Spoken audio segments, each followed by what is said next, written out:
Covid के time first wave और second wave उसके बारे में आपने अपने स्पीच में भी जिक्र किया कि उसे आपने कहा कि जो कोविड के अगेंस्ट जो हमारी लड़ाई थी वो वी वर विक्टोरियस, मतलब भारत जो है वो विक्टोरियस उभर के आया। लेकिन आपने ये भी कहा कि महाराष्ट्र की सरकार और दिल्ली की सरकार जो है वो नकारात्मक कार्य कर रही थी, लेकिन अरविंद केजरीवाल, राहुल गांधी और शिवसेना ने तीनों ने कहा कि नहीं, ये गलत है।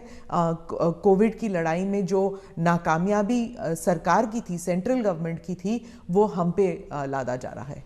मैंने ये कहा कि कांग्रेस पार्टी जब लॉकडाउन हुआ, WHO समेत सब लोग कहते थे कि जो जहां है वहां रहे, वो एक जगह से दूसरी जगह पे न जाए, वरना कोरोना के वो शिकार हो जाएगा, उसका जीवन को तकलीफ हो जाएगी। और उस समय कोरोना किस चाल से चलता है, उसका रूप रंग क्या है, कोई पता ही नहीं था दुनिया को। लॉकडाउन, अफरा तफरी में लॉकडाउन राज्यों ने शुरू कर दिए थे, राज्यों ने लगातार अपनी तरफ, और एक राज्य लॉकडाउन कर रहा है तो दूसरे, तो इसलिए नेशन वाइड कुछ करने की आवश्यकता बन गई थी। ये लोग भूल जाते हैं, लॉकडाउन पहले से ही राज्यों ने शुरू कर दिए थे। भारत सरकार ने तो बाद में लॉकडाउन का निर्णय करना पड़ा सबको एक साथ उसकी स्थिति सुधारने के लिए। दूसरी बात है, मैंने कहा कांग्रेस पार्टी ने फ्री टिकट दे करके लोगों को प्रोत्साहित किया कि आप जाइए। वो टिकट तो दिया उन्हें 500,000 लोगों को, लेकिन हवा बना दी कि जाओ। अब उस समय ये न करते तो हमारे देश के श्रमिकों को दो चार, क्योंकि भय का वातावरण तो था ही था, 2-4 दिन में चीजें संभल जाती उनको पर, तो बाद में व्यवस्थाएं खड़ी हो जाती। लेकिन उल्टा किया और पूरी ताकत श्रमिकों के लिए लगानी पड़ी। तब जाकर के योगी जी को हजारों बस भेजनी पड़ी यहाँ पर। यहाँ पर भी दिल्ली में आप पार्टी ने, उसके नेताओं ने जीपों में जाकर के झुपड़पट्टी में कहा है, वीडियो अवेलेबल है, कि भाई आप जल्दी जाइए और वहाँ पहुँचिए, वहाँ से आप अपने घर पहुँच जाइए, यहाँ तो लॉकडाउन हो रहा है। भय पैदा कर दिया। और मैं हमेशा कहता हूँ, ये भारत की जनता इतने बड़े संकट में, दुनिया मानती थी कि हिंदुस्तान का हालत सबसे खराब होगा, और स्वाभाविक था कि इतनी बड़ी जनसंख्या, हम इस प्रकार से समूह में रहते हैं, हमारा जीवन भी सामूहिक होता है, और ये बीमारी ऐसी है कि तुरंत लपेट लेती है, तो हमारे लिए हर प्रकार के संकट थे, ये तो मानना पड़ेगा। और बीमारी ने दुनिया भर को जिस प्रकार से समृद्ध देशों को तबाह कर दिया है, उसकी तुलना में हम बच पाए, तो हम गर्व से कह सकते हैं कि भाई हिंदुस्तान के नागरिकों ने जो भी उनके पास संसाधन थे, उन्होंने अपने डिसिप्लिन को फॉलो किया और उन्होंने अपने आप को बचाने में काफी मदद की। तो विजय मैंने जो भी कहा है 130 करोड़ को, लेकिन मैंने ये कभी नहीं कहा कि कोरोना खत्म हो गया। मैं तो आज भी कहता हूं, ये बहुरूपिया है, वो कभी भी नए रंग रूप के साथ मैदान में उतर आता है और हमारी स्थितियों को चुनौती देता है। हमें हर बार डायनेमिक व्यवस्था से नई नई व्यवस्थाएं खड़ी करनी पड़ रही है और हमें जागरूक रहना पड़ेगा।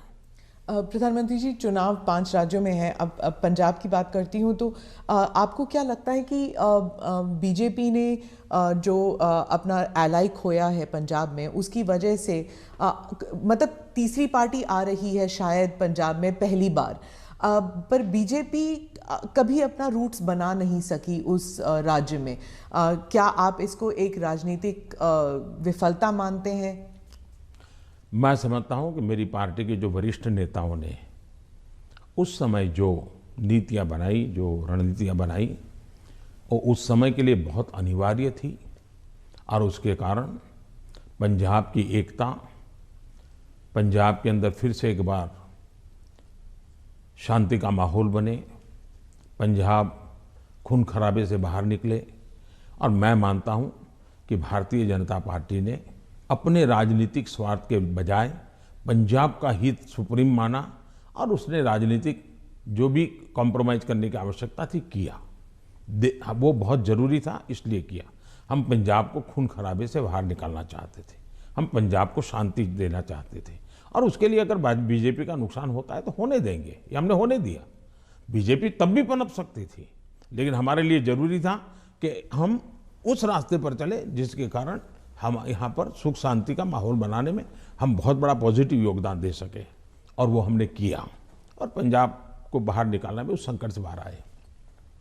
जहां तक राजनीति का सवाल है, आज भारतीय जनता पार्टी सबसे अधिक विश्वसनीय पार्टी के रूप में पंजाब में उभरी है। आपने देखा होगा, बहुत बड़े वरिष्ठ लोग, समाज जीवन के वरिष्ठ लोग, जिनका राजनीति से लेना देना नहीं थे, वैसे बहुत बड़ी मात्रा में पिछले दिनों भारतीय जनता पार्टी ज्वाइन किया है। फिर जो राजनीति के बहुत बड़े महारथी हैं, ऐसे लोगों ने भी अपने पुराने दल छोड़ करके भारतीय जनता पार्टी, टिकट दे या ना दे, लेकिन भारतीय जनता पार्टी पंजाब के स्थिरता के लिए, पंजाब के विकास के लिए, पंजाब की शांति के लिए बहुत जरूरी है और इसलिए पंजाब में भारतीय जनता पार्टी का शासन बनना चाहिए। आज पंजाब से आवाज उठी है और इसलिए है हम आगे बढ़े हैं। आज दो दल भारतीय जनता पार्टी के साथ जुड़ गए हैं। कैप्टन साहब और ढींडसा साहब बहुत पुराने लोग हैं जो राजनीति के वहाँ महारथी रहे, 3-3 दशक तक, जिन्होंने वहाँ की राजनीति को दिशा दी है। ये लोग आज भारतीय जनता पार्टी को पसंद कर रहे हैं और इसलिए मैं मानता हूँ कि भारतीय जनता पार्टी पहले की तुलना में बहुत ही यशस्वी होगी। पंजाब के लोगों के जो एस्पिरेशंस, कई कारणों से हमने भी शायद कॉम्प्रोमाइज कर करके अपनी पार्टी का नुकसान किया, हो सकता है कुछ लोगों का भी हुआ होगा, लेकिन अब जब हम खुल करके आए हैं तो उनका भी हौसला बुलंद हो गया। जो लोग दबे हुए रहे थे वो भी खुल करके हमारे साथ आए हैं। हमने किसान को डायरेक्ट बेनिफिट के लिए हम अड़े रहे, हमने कैप्टन साहब को समझाया, कैप्टन साहब हमारे साथ थे, उस समय वो मुख्यमंत्री थे, सहमत हुए और किसान को डायरेक्ट बेनिफिट ट्रांसफर हमने किया पंजाब में, उसकी खेत की। तो मैं 1000 से ज़्यादा वीडियो निकली है, 1000 से ज़्यादा सोशल मीडिया में, एक मिनट की वीडियो में देख रहा था, मैंने भी कभी 10-12 तो देखी होगी।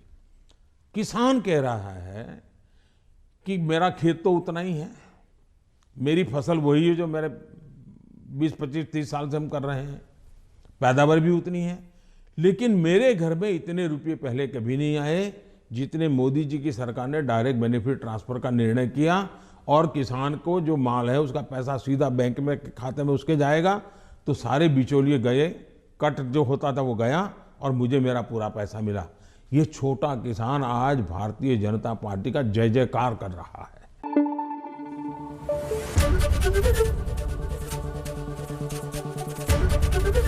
एबीपी न्यूज आपको रखे आगे।